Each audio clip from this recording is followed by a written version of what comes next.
श्रीगणेशाय नमः। दत्तात्रेय तव शरणं दत्तन्नाथ तव शरणं त्रिगुणात्मक त्रिगुणातीत त्रिभुवनपालक तव शरणं शाश्वतमूर्ते तव शरणं श्यामसुन्दर तव शरणं शेषाभरण शेषाभूषण शेषशायि गुरु तव शरणं षड्भुजमूर्ते तव शरणं षड्भुजयतिवर तव शरणं दण्डकमण्डलुगदपद्मकर शङ्खचक्रधर तव शरणं करुणानिधे तव शरणं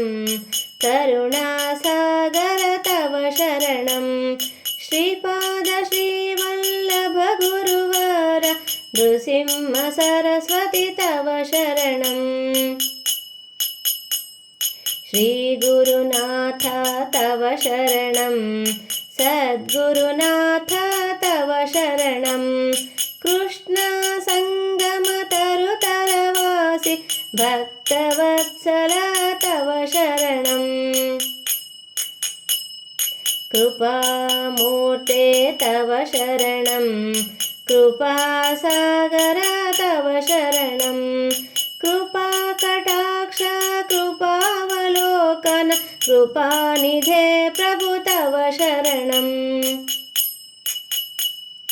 कालान्तक तव शरणं कालनाशन तव शरणं पूर्णानन्द पूर्णपरेश पुराणपुरुष तव शरणं जगदीश तव शरणं जगन्नाथ तव शरणं जगत्पालक जगदाधीश जगदुद्धार तव शरणं अखिलान्तर तव शरणं अखिलैश्वर्य तव शरणं भक्तप्रिया वज्रपञ्जर प्रसन्नवक्त्र तव शरणं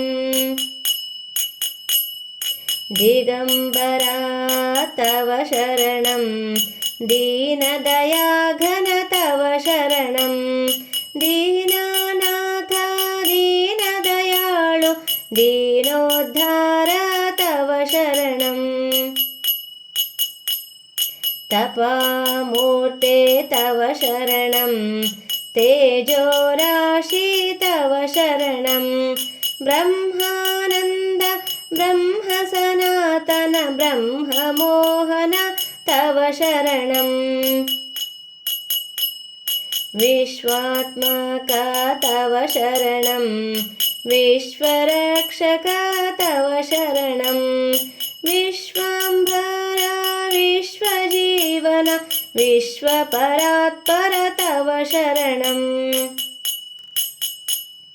विघ्नहन्तक तव शरणं विघ्ननाशक तव शरणं प्रणवातीत प्रेमवर्धन प्रकाशमूर्ते तव शरणं निजानन्द तव शरणं निजपददायक तव शरणं नित्यनिरञ्जन निराकार निराधार तव शरणं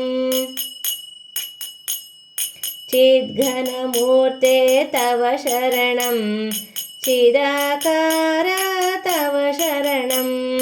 चिदात्मरूप चिदानन्द चित्सुखकन्द तव शरणं अनादिमूर्ते तव शरणं अखिलावतार तव शरणं अनेककोटि ब्रह्माण्ड नायक अघटित घटना तव शरणं भक्तोद्धारा तव शरणं भक्तरक्षका तव शरणं भक्तानुग्रह भक्तजनप्रिय पतितोद्धारा तव शरणं पतितोद्धारा तव शरणं पतितोद्धारा तव शरणम् इति दत्तात्रेयशरणाष्टकं सम्पूर्णम्।